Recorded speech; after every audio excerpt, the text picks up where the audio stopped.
I made a decision that I was going to take the risk of dying of prostate cancer rather than take the risk of going through the treatment. Biopsy was the worst pain they've ever had. You were met with a high PSA measurement from your doctor, which was pointing towards having to get your prostate removed. It took 4 months for me to have the courage to go back to the lab and remeasure. We wrote a little article. Nobody read it until Joe Rogan found it. People think their bodies should be treated like machines. Machines do one thing over and over and over again really well until they wear out. Bodies aren't like that. You count down. 5, 4, 3, 2, 1. It's kind of tricking your brain into saying it's go time.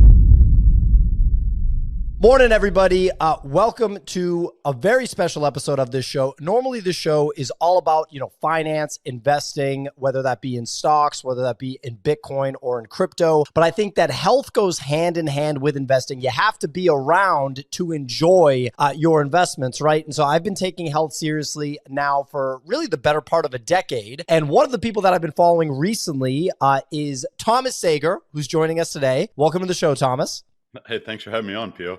Of course. And so you've done a ton of podcasts, and people can go and, listen to your podcast where you kind of go through your entire origin story. I wanted to kind of give a TLDR here and get, sort of right into it. So my understanding from listening to you on different podcasts is that essentially you were met with a high PSA measurement from your doctor, which was, pointing towards having to get your prostate removed, which is a big thing to have happen. And you were able to actually lower that reading by quite a bit to a normal range via cold plunging every single day. I'm assuming to reduce inflammation and a whole lot of other stuff, and we'll talk about it. And in the process, what you found was that actually increased your testosterone quite a bit at like 50 years old or over 50 years old to north of 1,000 without any TRT, without any sort of exogenous testosterone supplementation. Do I kind of have that right? You've been doing your homework, Pio. I'm a university professor of engineering at Arizona State, so I got to give you an A for being ready for class. Well, thank you. So and you have a business, you have Morozko, which are, I think Joe Rogan has one. Like, these are like known as some of the best cold plunges on the market. Had you already started that business before this whole prostate thing happened, or was that afterwards? They were coincident. I had my PSA lab report. It came back at 7, and it said anything over 4, and that means you have an inflamed prostate. It doesn't necessarily mean you have cancer. But I went online and I started looking up, what is this PSA test? And it only takes 20 minutes of, Googling around to convince yourself that you're going to die. I got really scared. I started talking to other guys about it, and they told me the biopsy was the worst pain they've ever had. Some of them told me that their results were sort of inconclusive, like they had 16 samples and 9 of them popped positive, but their false positive rate is they didn't really know what to do. So they had their prostate out. Now they can't get an erection for the rest of their life. So my brain is catastrophizing. I got one of those Sears. I don't even know if they're in business anymore, but I got like a big chest freezer. I felt like a piece of meat getting into that thing.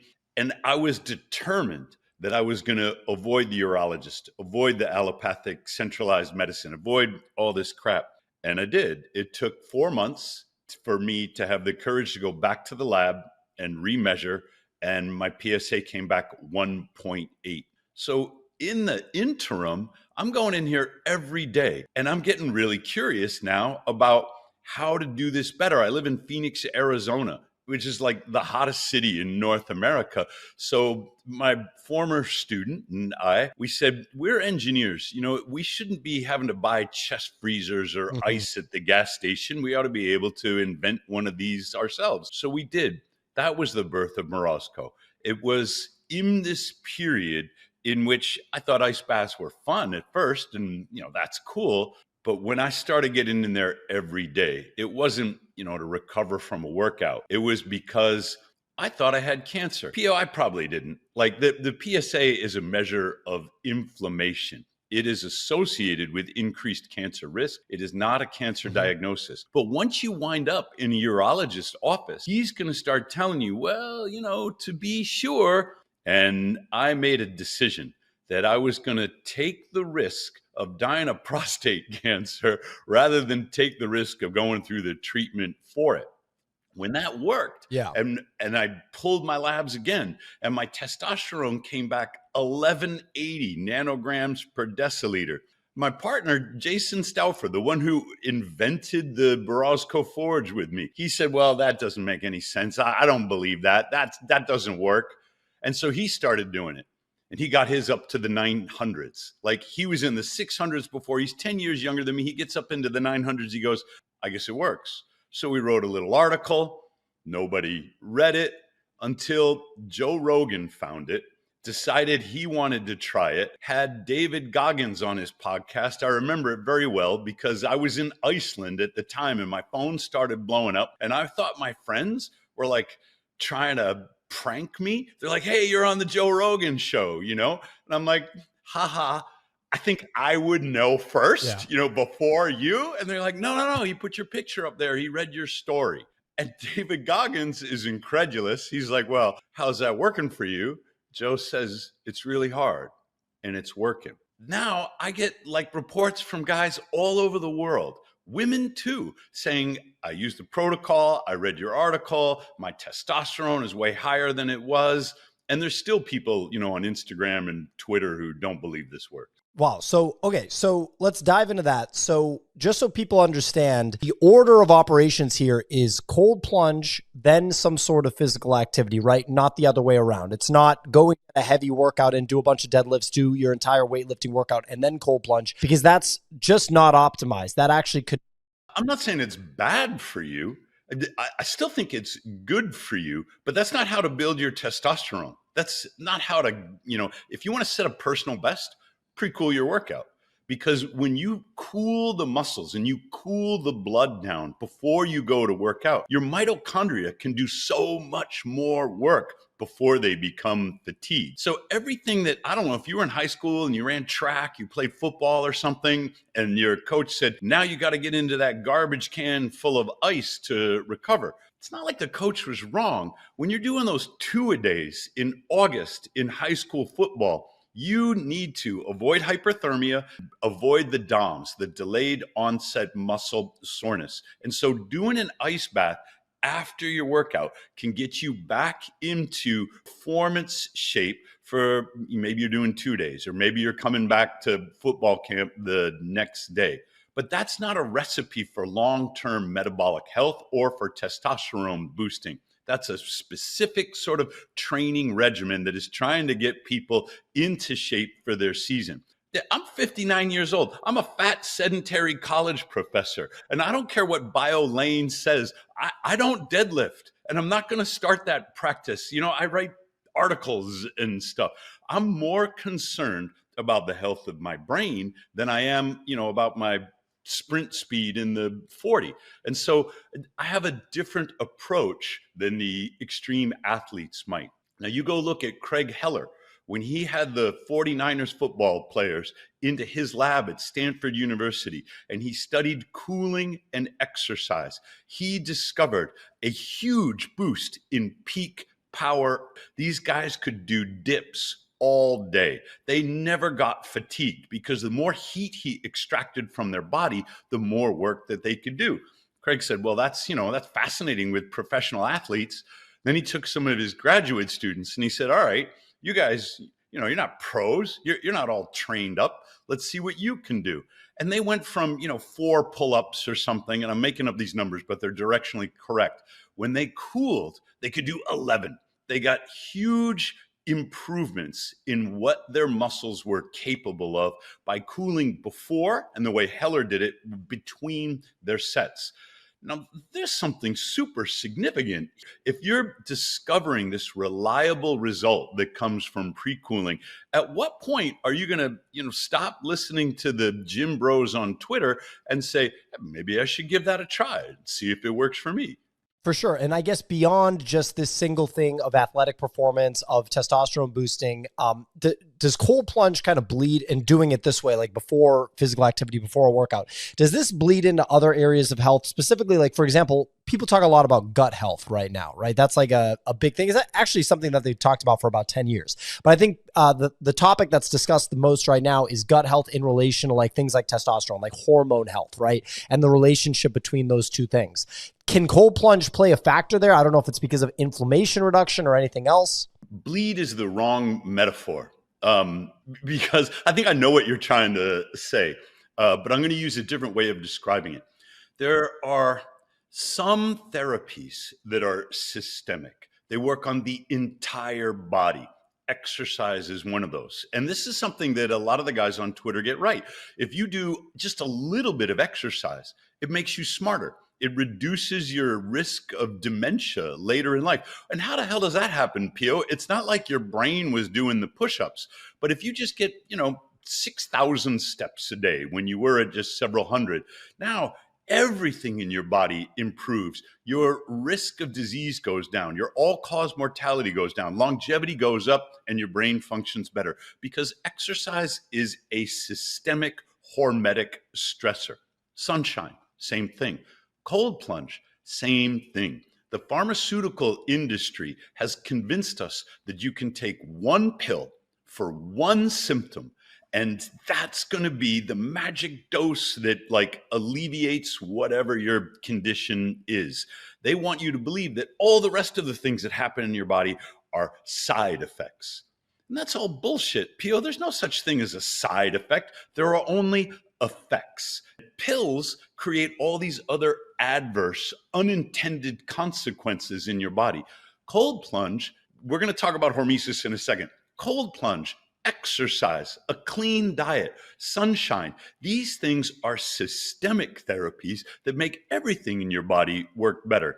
But when I say hormetic stress, what I mean is you don't get enough, your health is adversely impacted. You add a little bit, health improves. If you do too much exercise, too much sunshine, too much of anything, including cold, then your health begins to go back down again. Your body needs that variability. You need exercise and rest. You need light, you need dark. You need feast, you need fasting. You need cold, and you need, this is one of the things that's most misunderstood. People think their bodies should be treated like machines.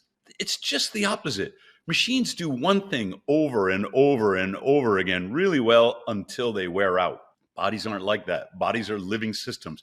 Bodies need lots of different things so that they don't wear out, because we're capable of restoring ourselves, of adapting to those stressors. That makes perfect sense to me. And actually, you touched on something that I wanted to get to. We can touch on it now, which is, people bring up things like overtraining, right? And they bring up the idea of maybe doing something like a cold plunge too much or something like that, a sauna too much, right? But so I think that's applicable if you're like a CrossFit athlete and you're training for the CrossFit Games or something like that, or you're a pro athlete, right? Most people are actually in a place where they're trying to exercise more. I think most average American people, for example, if you took a survey and they had to answer honestly, they would not say, I'm just exercising a little bit too much, right? So for me, I'm trying to get in the cold plunge pretty much every day. Because I'm trying to do that every day, and I run a business and I have to travel for work. As a result, I don't get in the cold plunge every single day. But I have these great streaks where I'm in there four times in a row. Then the next day I miss it. Then I'm back in there 3 times in a row. So it's like 7 out of 8 days or something like that. Is that too much when it comes to doing the cold? No, not the way you're doing it. I mean, you're driving to the gym, you're getting into a 50-degree pool, you stay in there 5 minutes. It's very healthy for you. You're in southern Florida. And you could try the Atlantic Ocean. Even this winter, that's not going to be cold enough. That's not what your body is made for. You need something a little bit colder. But travel is a problem. I'll do cold showers sometimes when I'm on the road, and I hate cold showers. I've hated every minute of every cold shower. It's so much harder than the cold plunge. Cold shower is so much harder than the plunge. Agreed. There's a good clinical trial on that, partial versus whole body cold water immersion. Partial will get you revved up. It will activate your sympathetic division of the autonomic nervous system. So that's the fight or flight panic response. The cold shower will never bring you back down. but the whole body. You will also get the dive reflex. That's the parasympathetic rest and digest. So you have different physiological and psychological responses in the cold shower and the cold plunge. But since you got to get to the gym and you're only doing it at 50 degrees, I don't think it's possible for you, the way you've described your routine, to be getting too much. If you had a Morozko at home, then you'd probably get in it more often because you wouldn't have to, I don't know, get your sneakers on and get in the car or something like that. And you'd keep it at 34 degrees because, you watch my Instagram, you see Joe Rogan with the ice chunks floating in there or something. And we get in our head, we're competitive, especially the type of work that you do. We have a competitive streak in us. And it's not just because we're dudes. There was a 13-year-old girl who was the daughter of a friend of mine. She saw Joe Rogan do 20 minutes. She said, I can beat that record. Yeah, she was in there for half a freaking hour and she could barely walk when she came out. Now, it's okay. There's no permanent damage if you overdo it. Just get rewarmed and have a nap. Don't operate any heavy machinery. Right. But the point is, if you're like, I train 6 hours a week and I do it really hard, and then I do 20 minutes at 34 degrees, Professor Seager, I don't understand why my testosterone isn't going up. That's because you're not giving your mitochondria a break. You're not giving your body time to recover from all the stress that you're putting on it. You're past Hormetic stress curve. Would you maybe get some sleep and take a day off? Sure. So you can overdo it, but it's unrealistic with how a normal person might be operating, going to a gym that happens to have a cold plunge. You and I briefly were talking off air that it's hard for those in-gym, in-ground cold plunges to be maintained at a lower temperature. I'm going to buy a thermometer and bring it to my gym and just check on it, maybe five samples of the temperature. I'll let you know. I was pinging you on Twitter about sauna because I've been a long fan of the sauna. My understanding is that, these studies that have come out have shown that the sauna is just undeniably healthy for you. You've pointed out that in Finland, the word sauna means cold and hot, which is very interesting. I think a lot of people don't know that. That's because Rhonda Patrick hasn't told them that. Rhonda Patrick will do a reel and she'll say, if you sauna just 40 minutes a week or whatever it is, don't quote me on the numbers, it reduces your all-cause mortality by 9,000% or something. People are like, oh my God, if I don't sauna, I'm going to die. But she forgets to tell you that those studies were done in Finland. The word sauna is the only word in the Finnish language that has been adopted into English. The Finns, they're not a Scandinavian country. They've been getting their butts kicked by the Swedes or the Russians. Their country is very new. They have a new sort of culture. They have their own language. And sauna is a Finnish tradition that they study better than anyone else in the world. When you read their papers, sauna means cold and hot together. And fourth, it's thermal contrast therapy. But then a guy in Florida, sees Rhonda and he's like, all right, I'm doing it right. Just like Laukkanen told me. That's not it. You got to get the cold. If you want the results that the Finns are getting, you got to get the cold that the Finns use. And I'm not really dunking on sauna. Sweating out is great. There's some really good observations of firefighters, for example. They have an active building fire and they can't help but breathe smoke, even though they have their, breathing apparatus on. And their spouses will tell them they smell like smoke for 3 frickin' days after. They know this. It doesn't matter how much they shower, but they do their sweat in the sauna and those toxins are gonna leave the body through their sweat. When you sweat, you got to replenish electrolytes. It's not like you're just sweating out water and toxins. You get your electrolytes in and the sauna can still be very healthy. It's an exercise mimetic. Your heart rate will go up. Your blood vessels will dilate. It is good for your blood pressure, your metabolism, and your cardiovascular health. Just don't start quoting Laukkanen unless you're going to talk about the research method that Laukkanen uses. That makes sense. And the sauna is obviously a lot easier than the cold plunge. Like the sauna can get pretty intense after like 20, 25 minutes. But it's a much more enjoyable experience for most people than the cold plunge. I like the cold plunge, but when you first get in, you start gasping and it's cold, right? And you have to kind of get through it. You brought up blood pressure. When you think about cold plunge, do you think cold plunge has a positive impact on blood pressure? Over the long term, cold and sauna are different in this respect. I don't think that the sauna is easier than cold plunge. I think you just know when to get out. The stress curve with sauna It starts easy, and then it gets a little harder and a little harder and a little harder. And you stay past the point when you think you can't take it anymore for maybe 2 extra minutes. And then you get out. And so the stress keeps increasing over time. Almost all hormetic stressors are like this. You start exercising. Maybe you're doing the treadmill and you're like, oh, this is pretty good. Or you're doing the Stairmaster. I don't know. Or you're doing whatever cardio thing. And you're like, oh yeah, I can throw this tire around. I can do this weight, but it gets harder and harder. And then you feel like you're going to throw up. Well, every hormetic stressor that we have experience with gets worse over time, except cold plunge. Cold plunge, terrible. The worst part of the ice bath is the 15 minutes you spend staring at your ice bath thinking, I could maybe skip a day. I probably don't. Joe Rogan says it. He says it to Matthew McConaughey. He says, almost don't get in every single day, because the anticipation of that shock is like catastrophizing in our mind. And then you get in, and the first 15 seconds suck. You're in you're in sympathetic fight or flight mode. You think you're gonna die, because every experience we've ever had is, if it's this bad right now, what's it gonna be like a minute, 2 minutes later?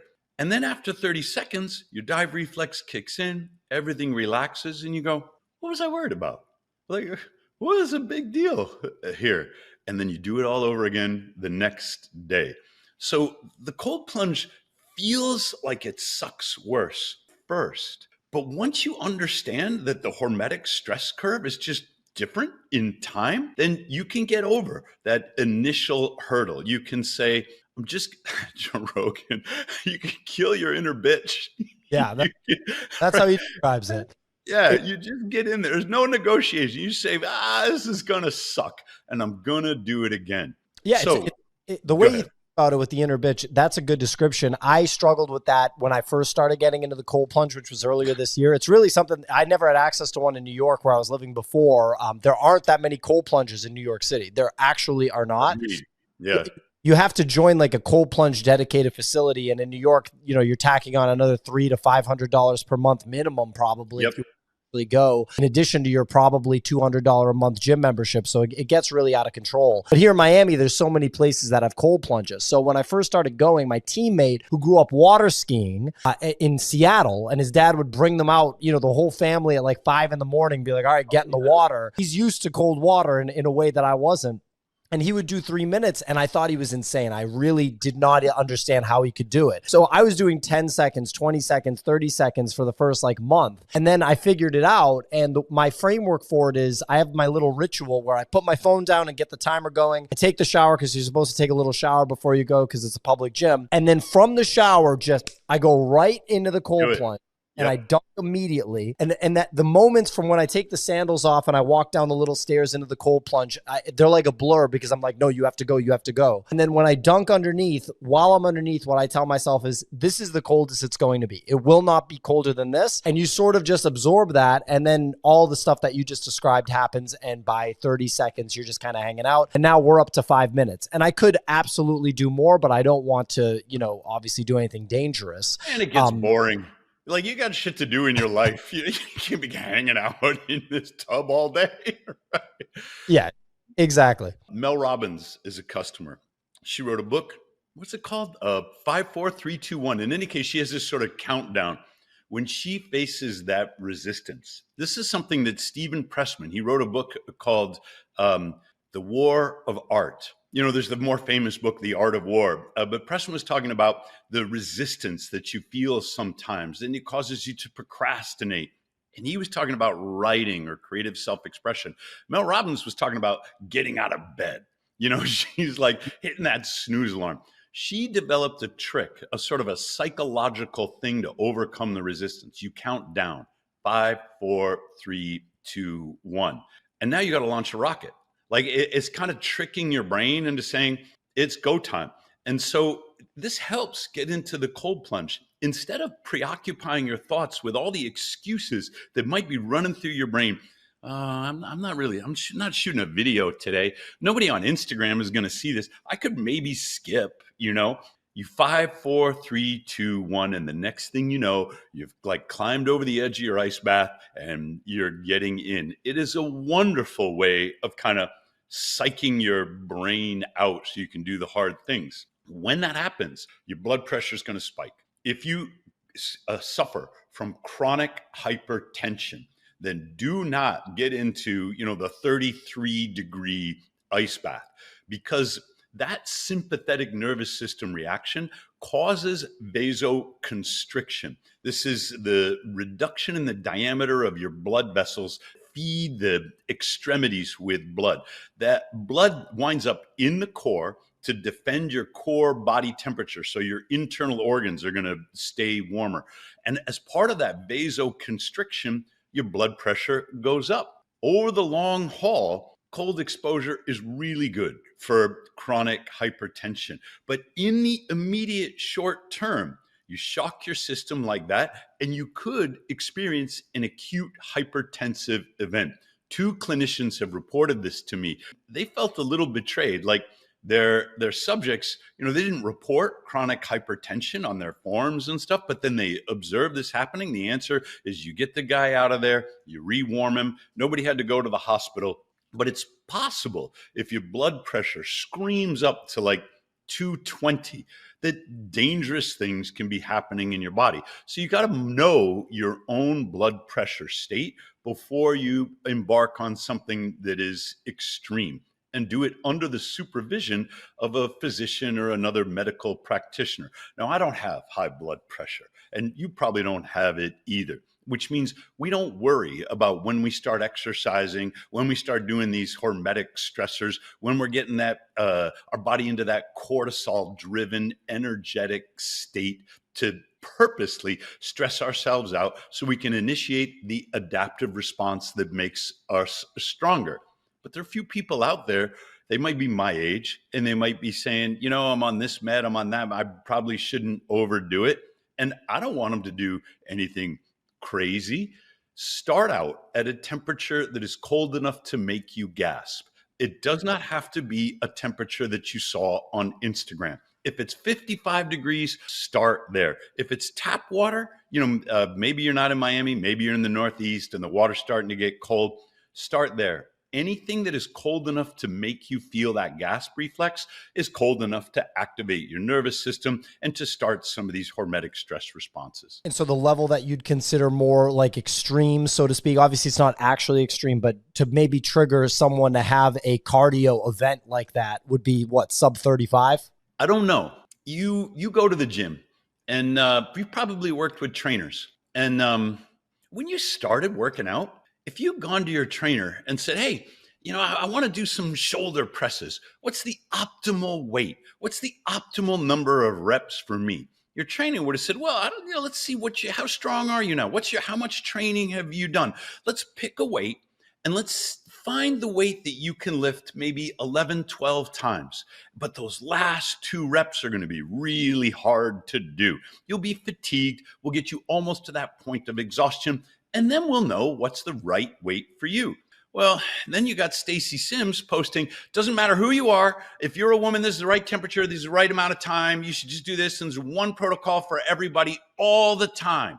Crock of shit that is. She's a trainer. She knows better than that. There is no one distance that everyone is supposed to run. There is no one weight that everyone is supposed to lift. There is no one temperature that everyone is supposed to plunge in. You got to find what is right for you, because I don't care what your gender is or what your age is or what your metabolic health is. Your body cannot conform to some generalized prescription based upon some average population. If you're starting a new cold plunge practice, go cold enough to gasp and long enough to shiver. That's your weight, metaphorically or as an analogy, and the number of reps. The temperature is like the weight and the time is like the number of reps. When you feel the urge to shiver, you're good. There's no more gains to be had. Come on out. After a while, you will find that you no longer have the gasp reflex at the same temperature because you're acclimated. You got to drop the temperature. This is another advantage of having your own machine at home, because Your gym doesn't have 3 different cold plunges. They got freaking one.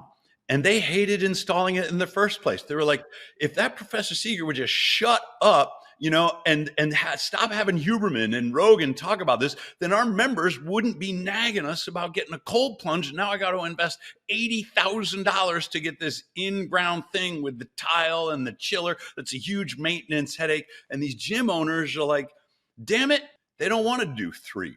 They got 1. And they're going to say, no, one temperature is right for everybody. I saw Stacy Sims do a video. Google AI chat told me, this is what you do. It's all good.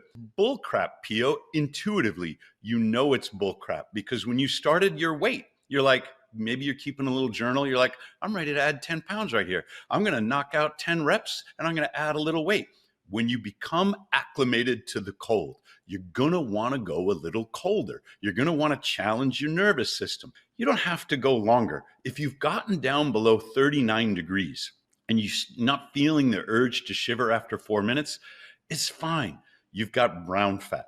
You're not going for the world record. You're at a zone that is good for you.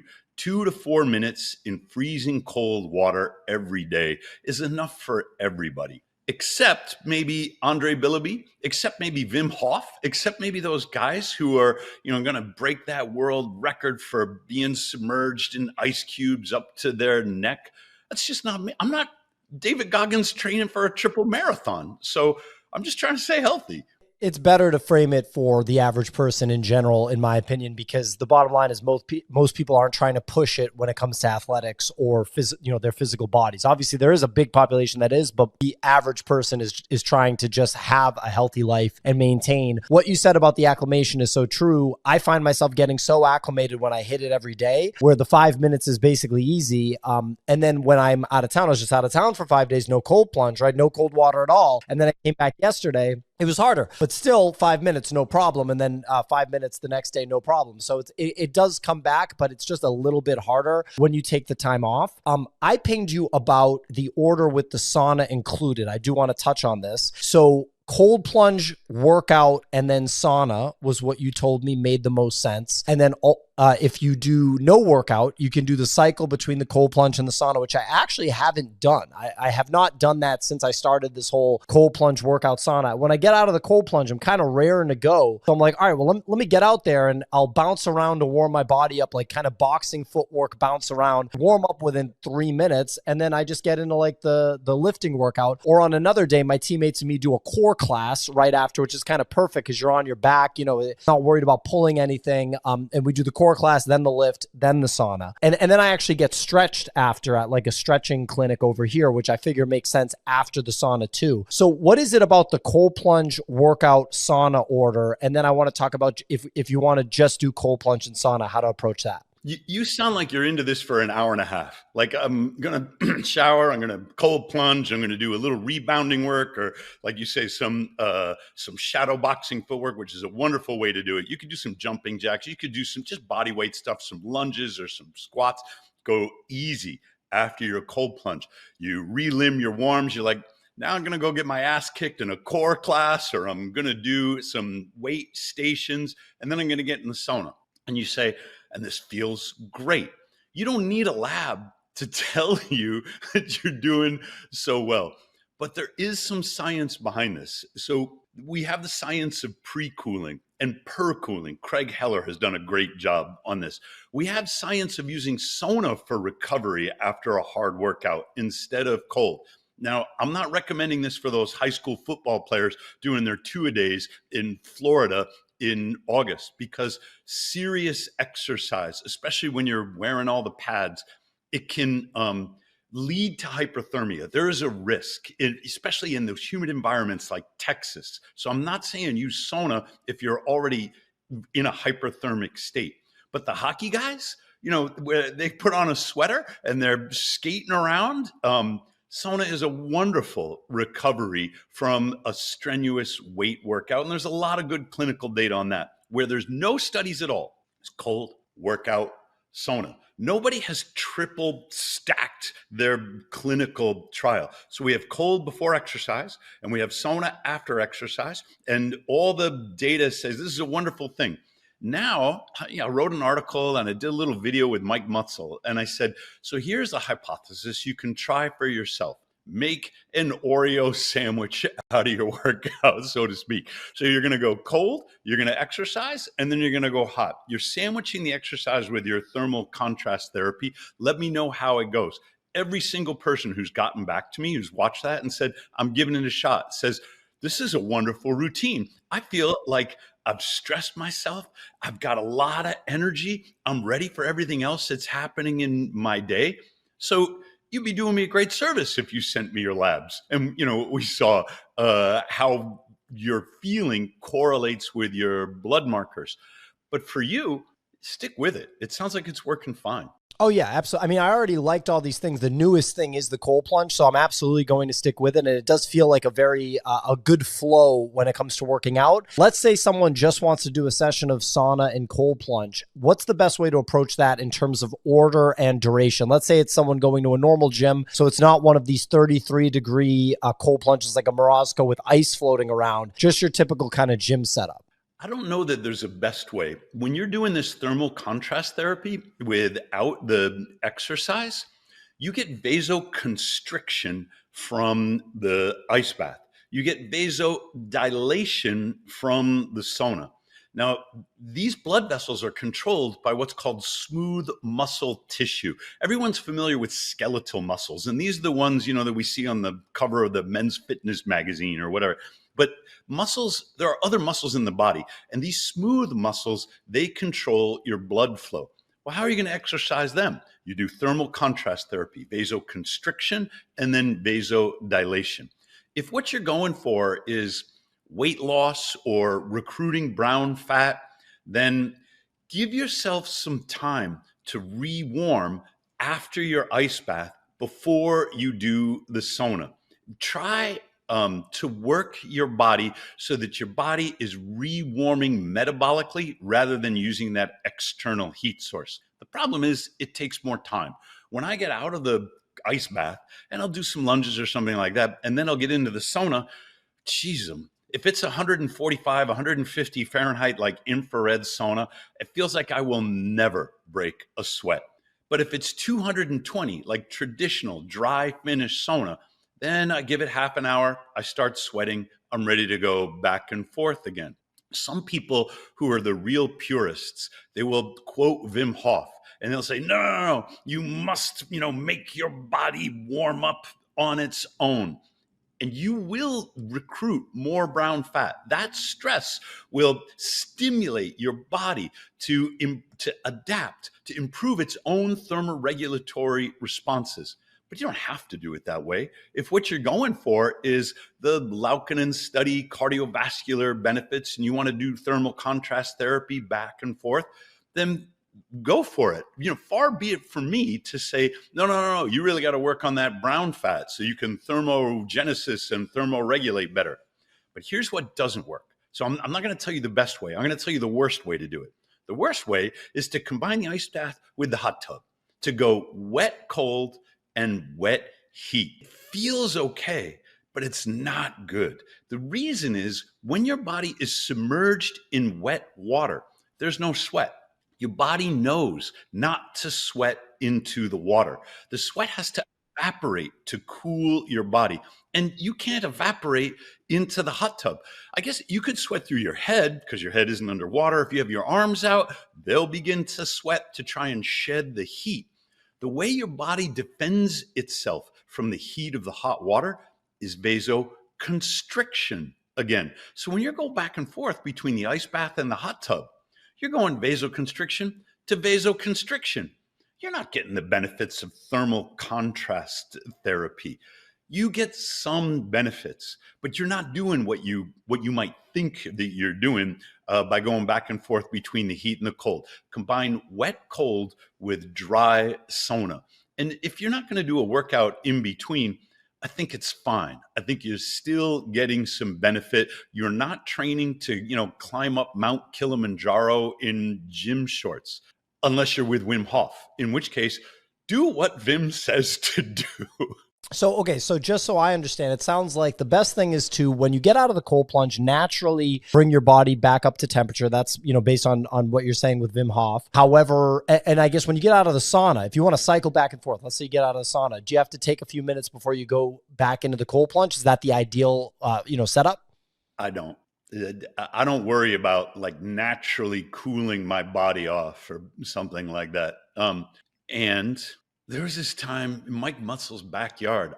He's got a wood-fired sauna. He doesn't have like some digital electronic controller thing. He pops another log in the wood stove, and that thing will climb up over like 220, 225. It gets wicked hot, which makes it really convenient to pair with the ice bath because you can go back and forth and you don't have to wait a long time. But when I got into the ice bath after coming out of his wood-fired sauna, the world started spinning. And it wasn't vertigo. It was more like a transcendent, psychedelic experience. I don't have a lot of experience with psychedelics, but it wasn't the kind of spinning that was making me feel dizzy. I'm not saying that I could have done calisthenics. I felt a sense of calm and curiosity. I'm like, look at that sky go. Maybe it was because I was with Mike and he's experienced and I knew I wasn't in any danger or something. But there was something going on in that vasoconstriction, vasodilation cycle, moved my brain into a transcendent state in which I could no longer count on my sensory perceptions.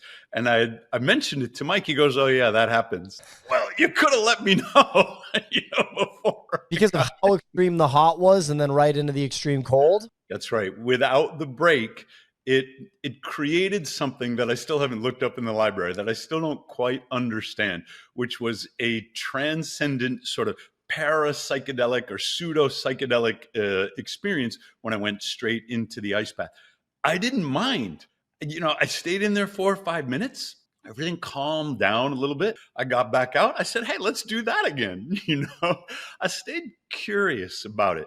Now, I also had an ayahuasca trip, and they're not exactly comparable. The kinds of hallucinations that I had with ayahuasca were not the same type that I had when I was doing this radical thermal contrast therapy. But there was a lot less vomiting with the radical thermal contrast therapy than there was with the ayahuasca. And so if I was going to pick one or the other again, and I had somebody like Mike or somebody I knew was strong enough to get me out of the ice bath, if something really surprising happens, I would choose the extreme thermal contrast therapy. You can't do that at your gym for good reasons. They will never facilitate that experience at your gym. But if you're one of these, like, I don't know, really curious people who wants to explore the extreme, there's probably something waiting for you there in this extreme thermal contrast therapy where you don't have any break between the sauna and the ice bath. Very interesting. I also love how you're like, I don't have a lot of experience with psychedelics. And you're like, yeah, but I did ayahuasca. I get a kick out of that. Oh, come on. I did like 3 nights. I was down there for over a week, and it was because friends invited me, friends whom I really respect. And they said they got a lot out of it. And I'm like, I have this rule. If people I really respect tell me to try something, I have to try it.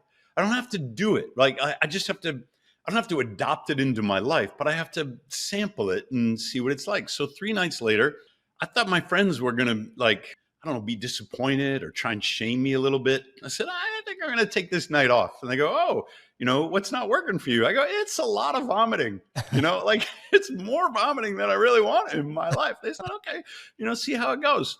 It was fine. Like, these are wonderful people. What I did instead, because I could get enough Wi-Fi access to get on my computer, even though we were out, in the jungle off grid, I started writing about ayahuasca.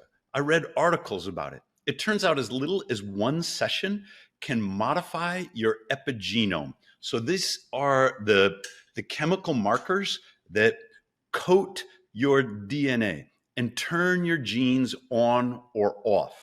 As little as 1 session of ayahuasca modifies the expression of your genome. It's no wonder people say, "I feel transformed. I feel like I've had, a life-changing experience," because their genome is no longer, the DNA is intact, but the way that it's expressed has changed. And they They sense something has changed, but they don't have words for that. So I did this article. I put it up on my Substack, seagertp.substack. And I said, well, this is great. I realized that for me, Pio, the real transcendent experience is when I start writing about stuff. And then I'm like in my imagination, I'm in my flow state. My body doesn't know the difference between something I wrote and something I actually experienced, And not everybody's brain works this way, but I'm a scholar and I write for a living. And so this is what I do when I want that transcendent experience. That's what I mean. I don't have a lot of experience with psychedelics. I sit down on Saturday and I start writing like crazy. Next thing you know, I've got a story and my body responds to the story that it's read. The thoughts stay in my brain because I've written them in there, and it changes who I am. Fascinating. Switching gears from psychedelics, but it's still something that you're putting in your body. Do you have opinions on nutrition? Like, obviously there's a lot of different people out there at this point that have strong opinions, people like Saladino, right? And a lot of other people. Do you have opinions about nutrition? Is that something that you focus on? Saladino is one of the ones who makes the most sense. He hasn't always made the most sense, but he's really interesting because he went through his vegan phase and then he went through his carnivore phase, and now he calls it animal-based, which I guess is good marketing, but it sounds like a bit of a misnomer. And he's like, yeah, I'm eating the watermelon and the maple syrup or something. He hasn't always made sense, but he's in a good spot now. I listened to his podcast with Nick Norwitz, and I'm like, Saladino is on point. His capacity to change his mind and continue learning is almost unmatched in social media, because once you make a brand, Sean Baker, I've never met him, but he's a wonderful guy. I've never talked to him, but he comes across as genuine and sincere. He's got a brand. He's the Carnivore MD. He's not switching for anybody. Once you make a brand in social media that's working, some part of your ego thinks you are, your Twitter handle. It becomes very difficult for you to maintain flexibility, to continue to experiment. Saladino's got that. I don't think meat sticks are necessarily the answer, but I'm watching the evolution of the way he talks about nutrition. I'm a little bit more extreme. I don't think seed oils have a role in your diet. I don't care what Norwitz cites as, well, maybe they're not so bad. Why do I want to eat them? I think I heard Saladino. I'm going to attribute to him whether I'm right or not. There's no such thing in the American diet as a linoleic acid deficiency. Even though we know we need some omega-6 fatty acid, we're getting them accidentally. We don't have to focus on that. Get the seed oils out of your diet and you will feel better. Unfortunately, it takes like 3 years. When you get into the cold plunge, something is happening right away. When you start taking the seed oils out of your diet, you don't realize that these oils are incorporated into the phospholipids that make your cell membrane. So every cell has these membranes. They're made out of the fats that you eat. The organelles inside your cells, like the mitochondria, they have their own phospholipid membranes. And the rate of turnover is pretty slow. So if you were to go seed oil free tomorrow, it would take years for your metabolism and the membrane transport processes that facilitate and support it to replace those omega-6 fatty acids in your phospholipids. That's a long, slow burn. Not everybody has patience for it, but it's still a good idea. You can track your progress in markers, like blood markers. C-reactive proteins, one that you can keep track of. It'll be more responsive. Don't worry about your cholesterol. This is one that Norwitz is right on. If you go keto, your cholesterol will go up. That's how his Oreo cookies brought his cholesterol down. And it's the most ridiculous headline, and it sort of made him famous. But it's because when you go keto, cholesterol goes up. This is a good thing.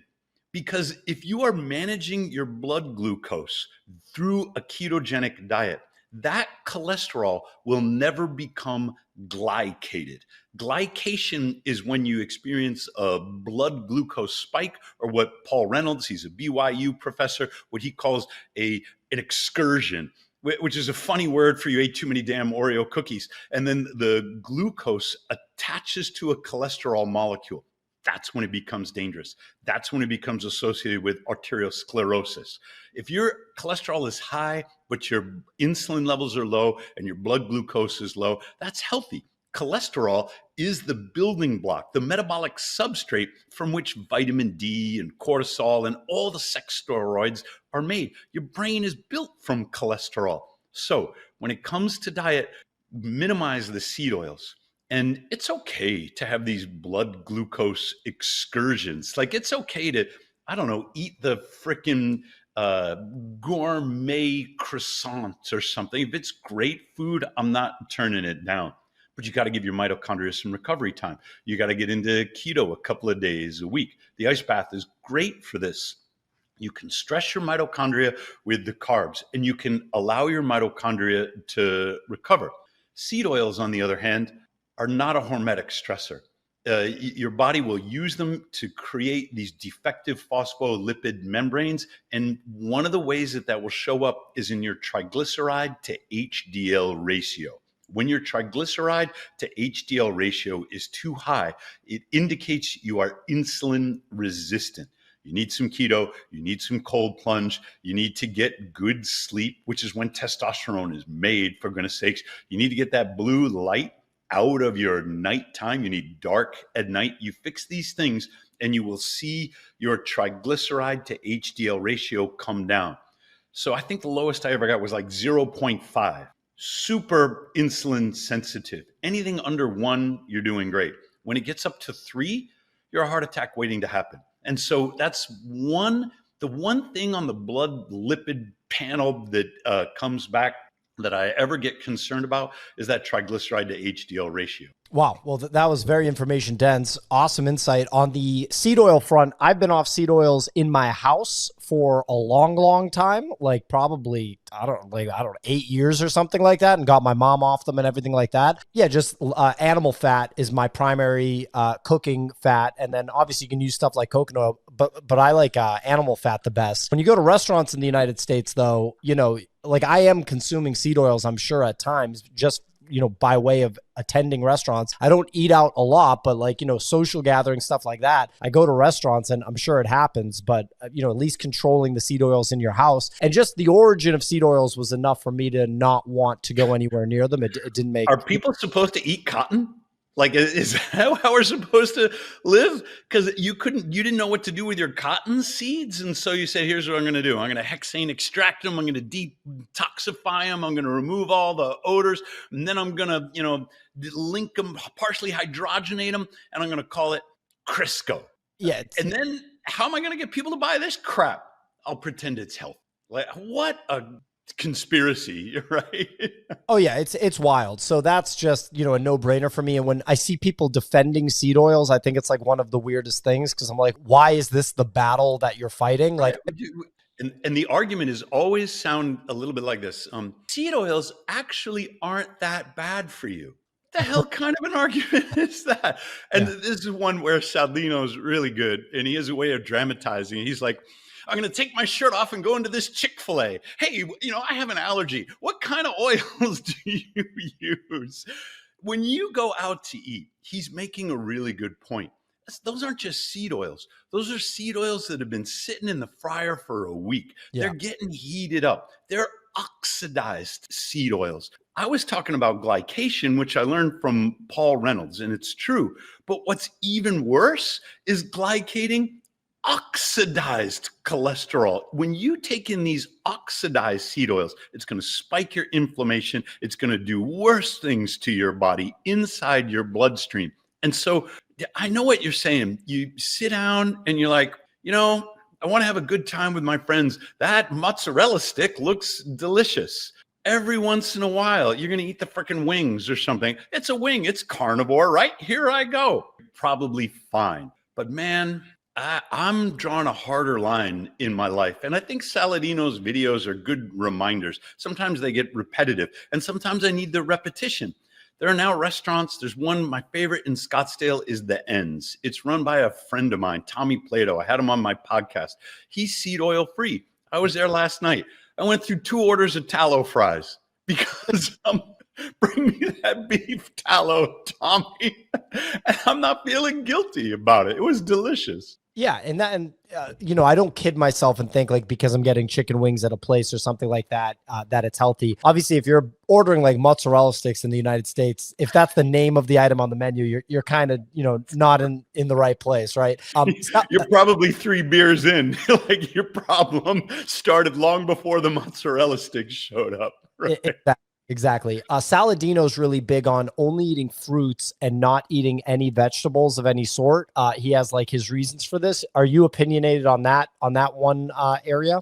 Yeah. If you really like burnt Brussels sprouts, like I do, if you really like, I don't know, broccoli or asparagus with your steak, eat it. Vegetables should be thought of like medicine. That is, don't overdose on the vegetables. They have medicinal qualities. When Saladino says that plant doesn't want to be eaten, it's defending its seeds and its stems and its leaves against being eaten. I think he's right. The vegetables are medicine. One of the things that happened to me when I went down to Peru is it wasn't just the ayahuasca. There was something that they called the dieta. They take the bark, not of the ayahuasca vine, but of other trees. And it was something like 8 different trees, and they pound the bark and they make what is essentially a tea out of the bark of these trees. And you drink the tea. It doesn't taste good. But I was like, can I have seconds? There was something about that tree bark that felt to me like medicine. So I'm like looking around a little bit. What are the things that have come out of tree bark besides aspirin? Well, mistletoe, which treats cancer. White willow bark, which I guess is better than aspirin.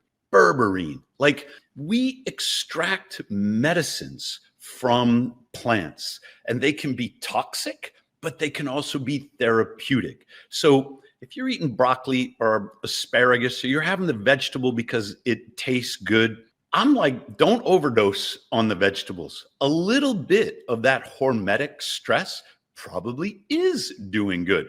But my grandmother, she just ate the steak. She was like George Bush. Ain't nobody going to make me eat the broccoli. She lived to 99. I don't see vegans with that kind of record.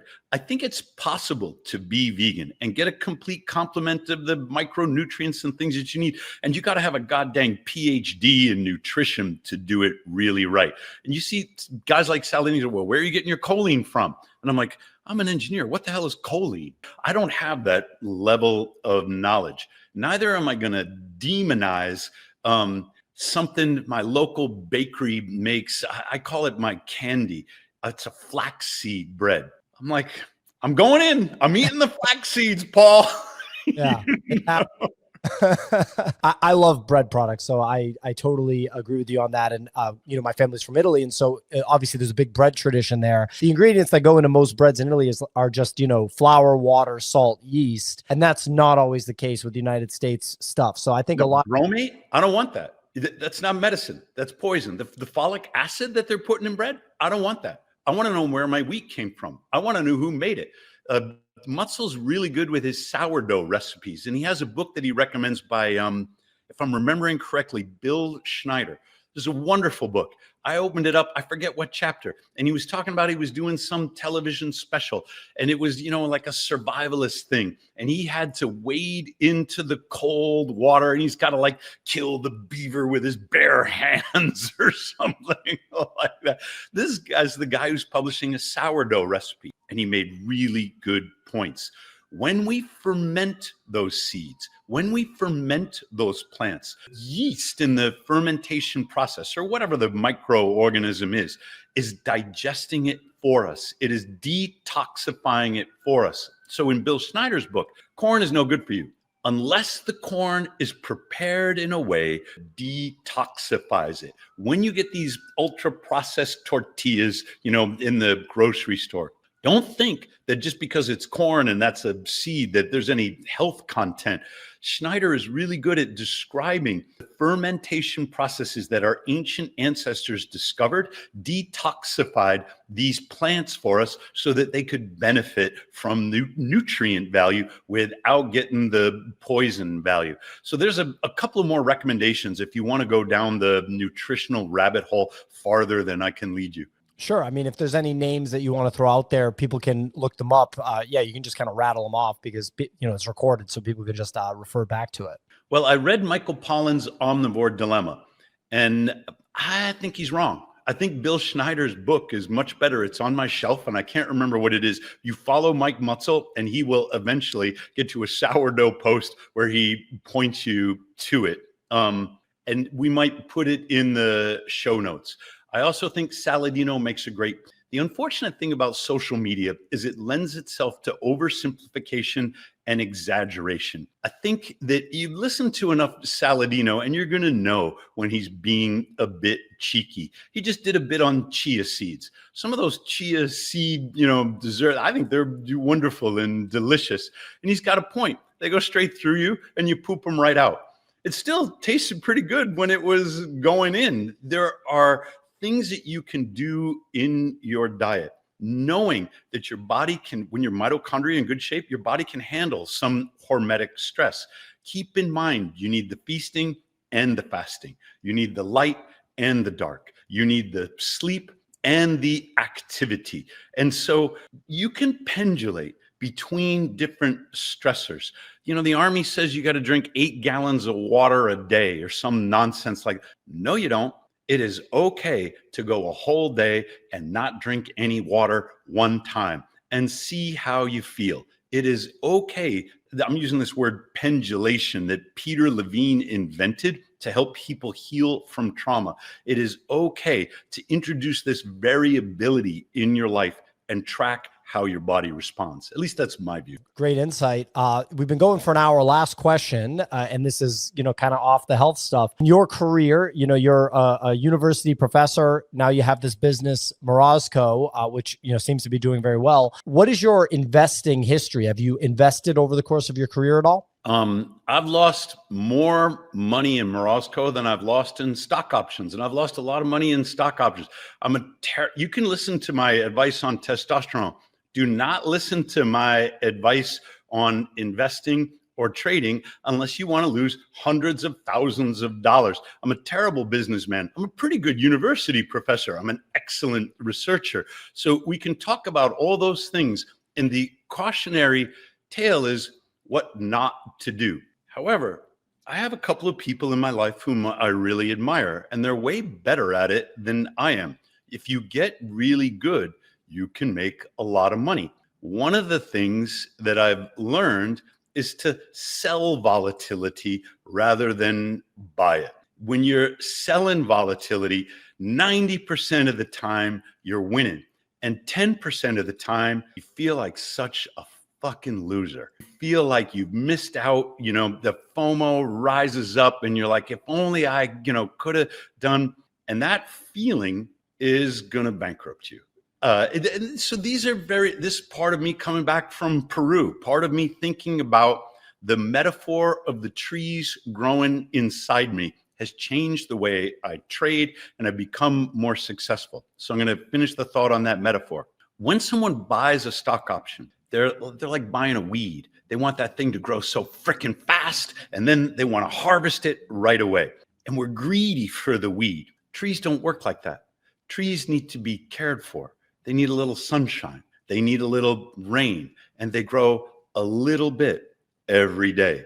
When you sell volatility, you're a tree, and you're thinking, I'm growing a little bit every day. It takes extraordinary patience, and every once in a while, your tree needs to be trimmed. You cut off a few limbs. You reduce your short position in options a little bit. Maybe you even buy an option instead, and you're taking the limbs and you're putting them in the stove. You're firing up the steam engine. Like, it is okay. Now that I have these metaphors in my mind, I'm growing trees. I'm growing trees. I'm growing trees. Wait a second.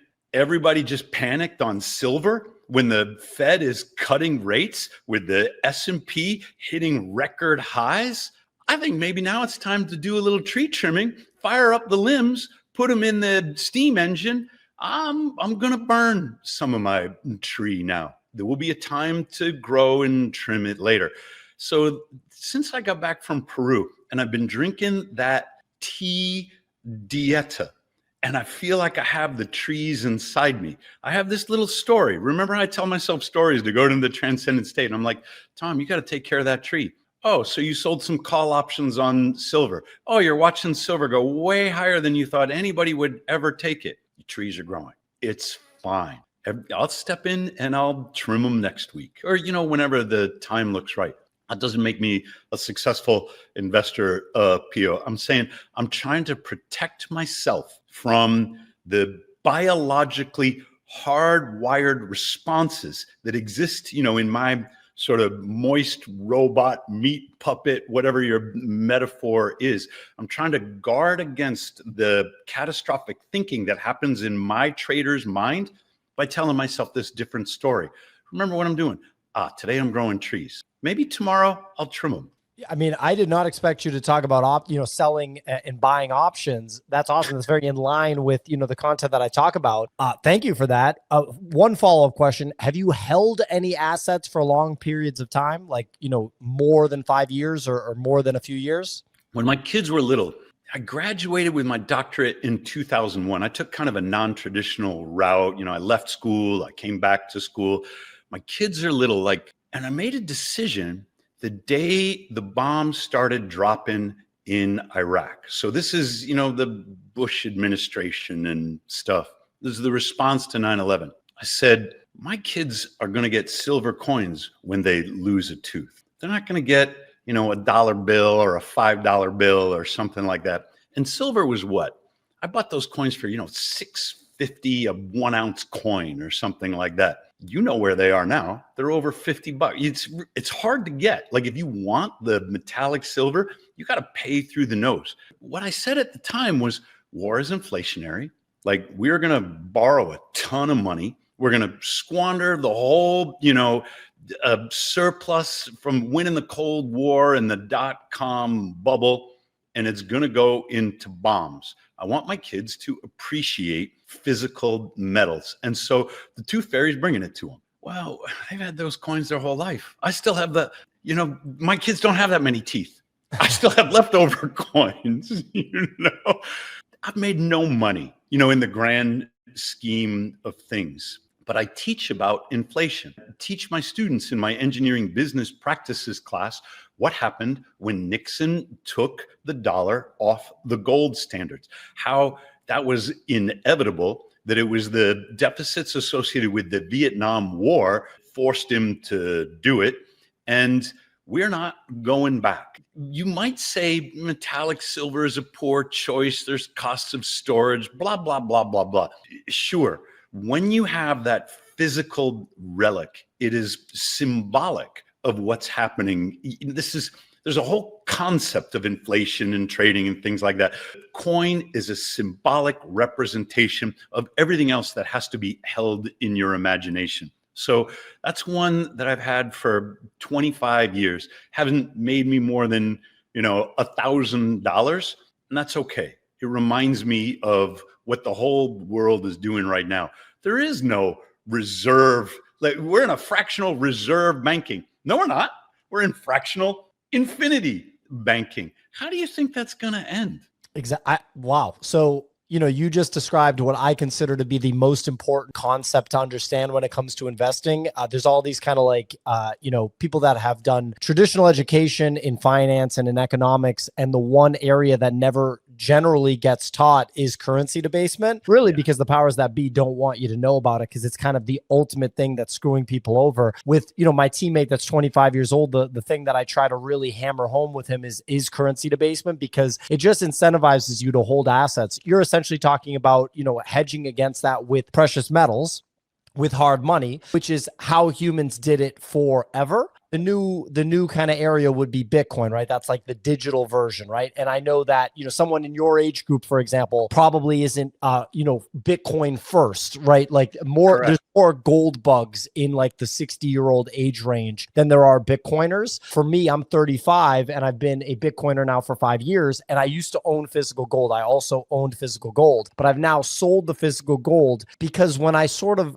extrapolate, and I know that we're only going to get better at technology, and I'm not saying this happens in 5 years, 10 years, even 20 years, 30 years. At some point, we're going to mine gold from asteroids. It is going to happen. I don't know if that's even in my lifetime, but it is going to happen. And we're going to mine all the gold out of, the earth. We don't know the supply of gold. We know the supply of the digital token and the most robust, technology network in the world at this point, and we're in the early innings of it. But I can't believe you proactively brought selling and buying options up, and then you proactively brought currency debasement up. Those are the two things that I'm focused on right now. Currency debasement and understanding that is way more important than understanding, selling volatility. But it's great to know how to sell volatility, especially if you're in a position that happens to be down. Like you bought Tesla the wrong time, and it's still a great company. They're still making a bajillion cars a year, and they're still led by Elon Musk. It's not a bad company, but the price is, $60 a share lower than where you bought it. And it doesn't look like it's going to go back in the next month. Why not collect some premium by selling volatility on that? Awesome to hear that from you, Thomas. We've been going for an hour and 12 minutes. Where can people find you? Obviously, they can follow you on Twitter. What's your handle? Morozko's website. Where should people find you? SEAGERTP. That's me on Instagram. That's me on Substack. That's me on Twitter. Substack is where I put a lot of my crazy ideas. Morozkoforge.com is where I put my science articles related to ice bath science, cold plunge therapy. You want to know testosterone? Go to Amazon. You can buy the Uncommon Testosterone book. I got a bigger one, Uncommon Cold. It's more comprehensive, but you can only get it at Morozkoforge.com. Yeah, I got a big mouth on Twitter, especially. You want to see me get in trouble, then that's the place to follow me. That's the place people get in trouble. Thomas, thanks so much for joining. Everyone, hope my pleasure. Catch you guys next time.